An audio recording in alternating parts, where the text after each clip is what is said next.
சற்று முன் கிடைக்கப்பெற்ற மிக முக்கியமான செய்தி ஒன்று வெளியாகி உள்ளது. செந்தில் பாலாஜி வழக்கில் 15 ஆண்டுகள் ஆனாலும் கூட செந்தில் பாலாஜி எந்த ஒரு அரசு பொறுப்பையும் வகிக்கக்கூடாது என்று உச்சநீதிமன்ற தலைமை நீதிபதிகள் தெரிவித்துவிட்டார்கள். செந்தில் பாலாஜிக்கு நாங்கள் ஜாமீன் கொடுத்ததே மிகப்பெரிய தவறு என்பதற்கேற்ப அவர்கள் பேசியதும் சமீபத்தில் வைரலாகவே பரவியது.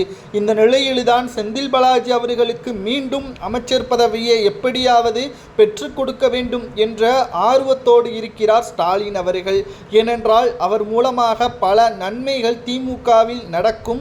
கடலூர் மற்றும் திராவிட முன்னேற்ற கழகத்தில் மிக முக்கியமான பொறுப்புகளில் செந்தில் பாலாஜி அவர்கள் வகித்தால் மட்டும்தான் 2026 சட்டமன்ற தேர்தலில் வெற்றி என்பது ஆணித்தரமாக வட மாவட்டங்களில் அமையும் என்பதை நினைத்து கொண்டிருக்கிறார் ஸ்டாலின் அவர்கள்.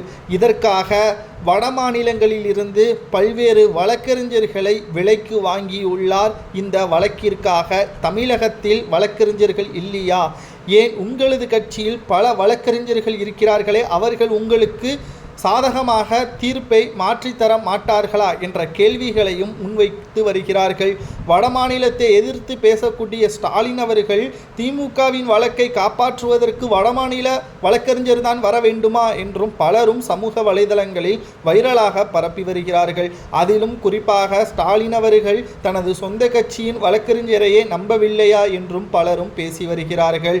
கிட்டத்தட்ட வழக்கறிஞரை மட்டுமல்ல, சில நீதிபதிகளையும் விலைக்கு வாங்குவதற்கான முயற்சியில்தான் ஈடுபட்டு வருகிறார் திமுகவின் தலைவர் என்ற தகவலும் தற்பொழுது கிடைக்கப்பெற்றுள்ளது. ஒன்றல்ல இரண்டல்ல, திமுகவில் இருக்கக்கூடிய மிக முக்கியமான மூத்த அமைச்சர்கள் பலர் மீதும் அமலாக்கத்துறை அதிகாரிகள் வழக்கு பதிவு செய்து விசாரணையும் நடத்தி வருகிறது. எப்ப வேண்டுமானாலும் கைது நடவடிக்கை உறுதி செய்யப்படும். வீடுகளில் மீண்டும் சோதனைகள் நடத்தப்படும்.